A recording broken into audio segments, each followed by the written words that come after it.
पौर्णिमेला काही लोक अतिशय भावनिक होतात, तर काही लोक अक्षरशः थोडीशी वेडसर सुद्धा वागतात.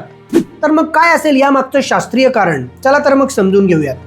म्युनिक युनिव्हर्सिटीतील सायंटिस्टने एक रिसर्च केला.